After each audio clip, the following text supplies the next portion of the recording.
The Hope Shelter is located in a fairly non-distinct area of Przemysl, nestled amidst the railroad yard and light industry area, some apartment buildings, and within walking distance of a Roman Catholic church.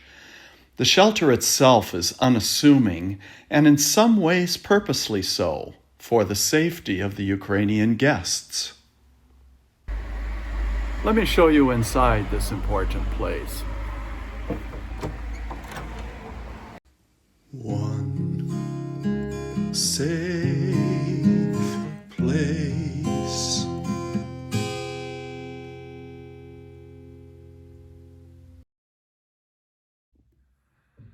Last week, the shelter only had 4 guests, which kind of surprised me until I talked with Jacek Wiarski, the volunteer director, and he explained. Every year we had like a less influx in January and February, which is quite strange because the coldest months. Yeah. And since March the numbers increase. So as it gets warmer, people are actually coming. Yeah, because it's more easy to travel because people are scared. For example, in the winter, if you're traveling by train and the train will stop in the middle of nowhere when it's -20, and you have to sit in a train for like 18 hours without the heating. So, but every year is the same. Like since March, people are moving forward. Because of the ebb and flow of guests, all of the 6 apartments have multiple beds that can be rearranged in many different ways depending on the needs of the guests and also their families. They do have screens to give them desired privacy. The kitchen is further down the hall where guests are supplied with the food that they need and the appliances and accessories necessary to be able to prepare their own meals. That way they can feel a little bit more at home. They do have WCs and showers that are individual and private. And the shelter works hard to meet all of their basic needs: warmth, clean beds, hygienic supplies, food, and clothing.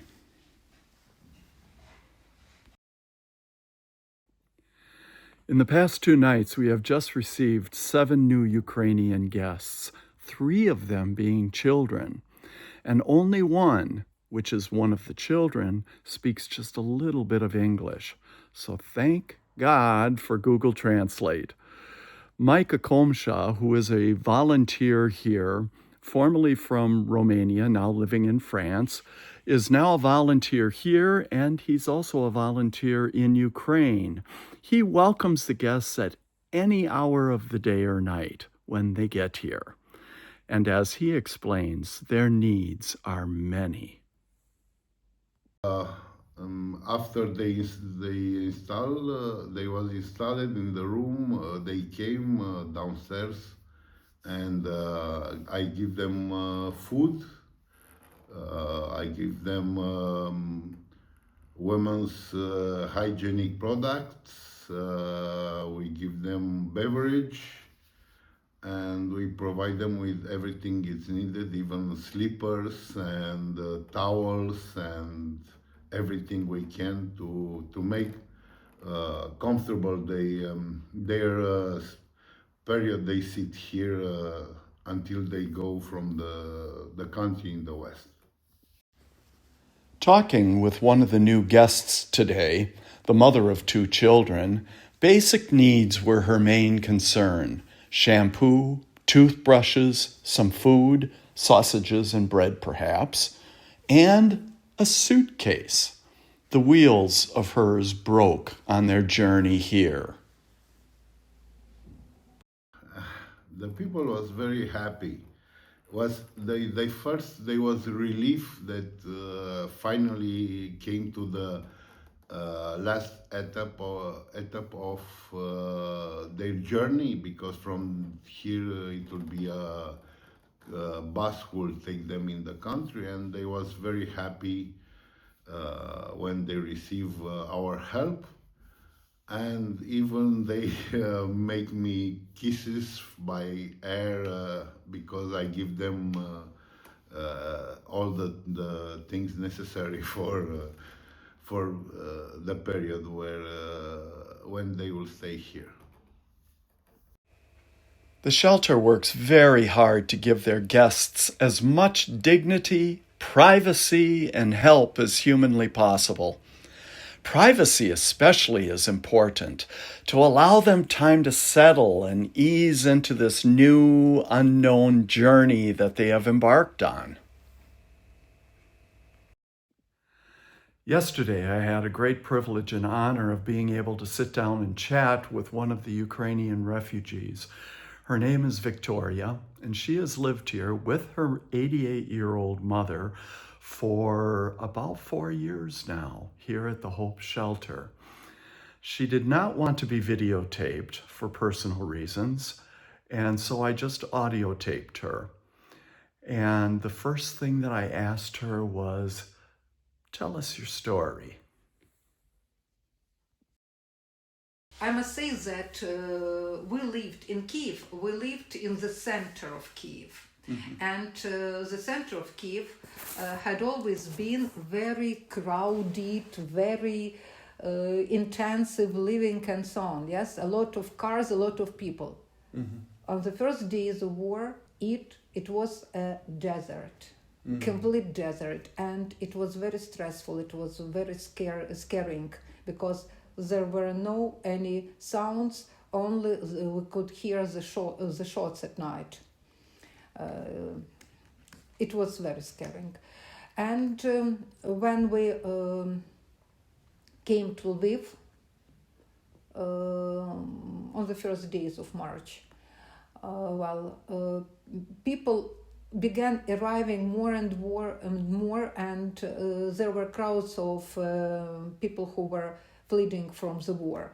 And all of them were saying that the situation is terrible. We didn't see these explosions, we didn't hear, we didn't see, because the center of Kiev is a little bit different from the areas which are not in the center. It was more protected, you understand, but seeing all these military people and arms, it was stressful, it was scaring, it was really terrible. We took a train from Kiev to Lviv, and there we arrived in Lviv, and there were the first days. That is why it was only the beginning when volunteers appeared from the Red Cross, people appeared. I just could see how at the railway station, people from different foundations, Red Cross and other foundations, volunteers, arrived and started to help people. And it was lucky for me because I spoke to them and they found the place for us where to stay. We stayed in premises of a school.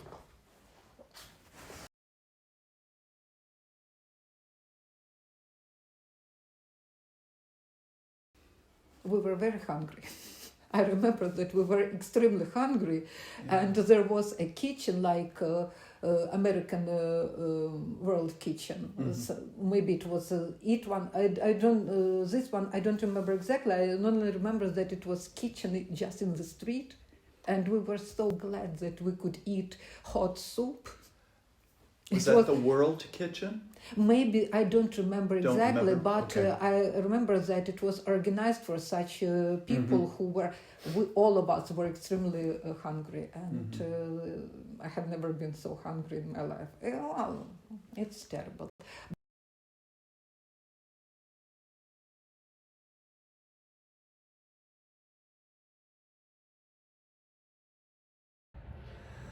Just 5 minutes ago, one of the children came down to ask us a question. His shoes had just broken, and he didn't have another pair.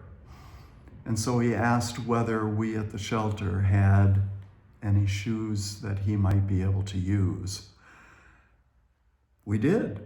And Przemysl, one of the volunteers, took him into the warehouse, found a pair of shoes for him, gave it to him, and he opened up the box and his eyes gleamed.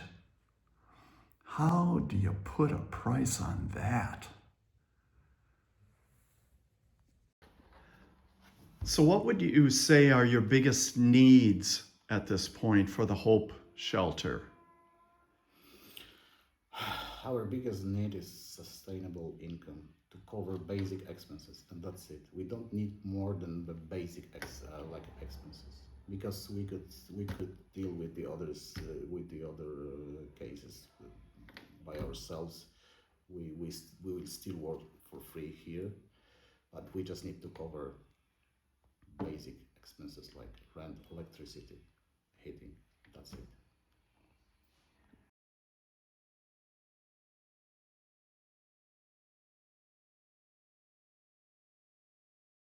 One say